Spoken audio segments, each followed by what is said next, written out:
So I have wanted to chime in on this National Association of Realtors settlement. And if you have not heard about it, you probably will, especially if you're in the real estate and obviously the mortgage world. But basically, they settled a class action lawsuit, and now it's going to effectively change the way buyers agents commissions are conveyed. And, you know, my personal opinion and professional opinion, I've been in the business for 21 years. I think, commissions have always been negotiable. This is not new.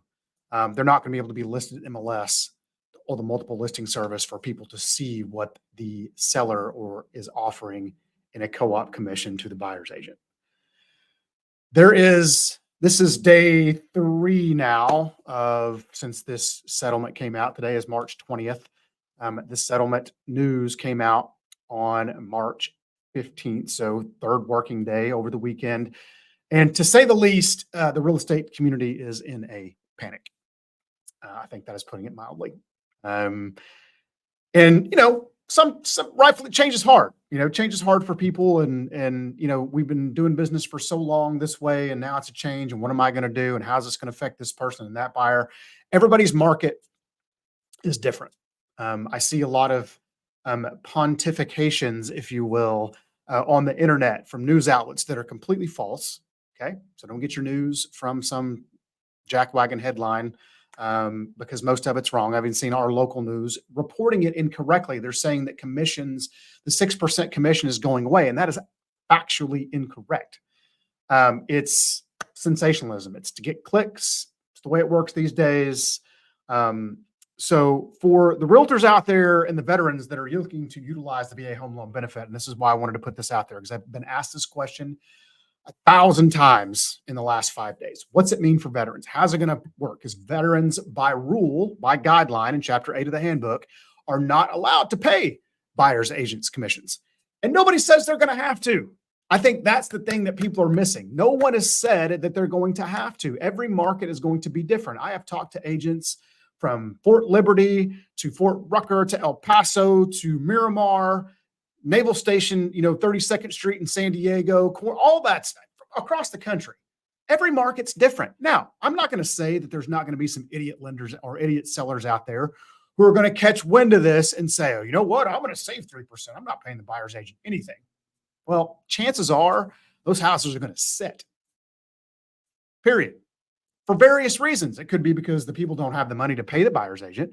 Because they don't want to do business with people who do business that way, because they're not going to get a price reduction. And that's the other fallacy that I've seen is like, oh, this is going to save the American homeowner so much money. That is 100% bullshit. There is not a seller on the planet that's going to reduce the sales price of their home by 3% because they're not paying the buyer's agent. They're doing it to try to make more money, not save money. So because commissions are not factored into sales prices, and that's what I'm hearing too. I'm like, where did you get this nonsense? Nowhere on an appraisal does it say anything about commissions. It talks about closing costs, but not commissions. So this is where it gets dangerous. And so is the VA going to change their stance on Chapter 8? What I have seen is no, not yet. Because number one, it's too soon. Why would you knee-jerk react and go change a federal guideline that protects veterans from these vultures out there just because it's been 3 days? They're going to see how the industry handles this before they do anything. And rightfully so. Because, again, there are going to be sellers out there who won't pay. There are going to be veterans who can't buy a house or have to go through the seller's agent and get dual agency and all these things because of this rule. But if that's the minority, why will they change a federal law that is in place to protect veterans on the minority? They're not going to do that. So we may get some traffic, right? Some commentary from the VA here soon. John Bell will probably address this at some point. I know for a fact that they have been beating about this in policy. I also know that they're not going to come out with anything anytime soon because it's been 3 days. The settlement doesn't actually go into effect until July. We're in March. Now, people are going to start correcting that People have already panicked. I get it. Look, as a loan officer, we went through this in 2010 when Dodd-Frank came out. It was like the end of the world.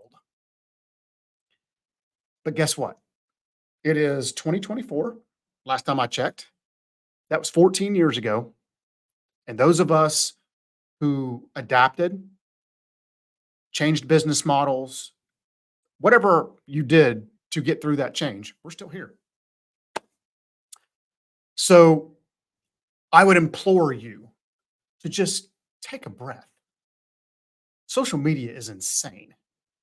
I can't even look at these so-called real estate groups anymore. So if you're a veteran out there and you see this and somebody is panicking, they've hit the freaking red button, stay away, right?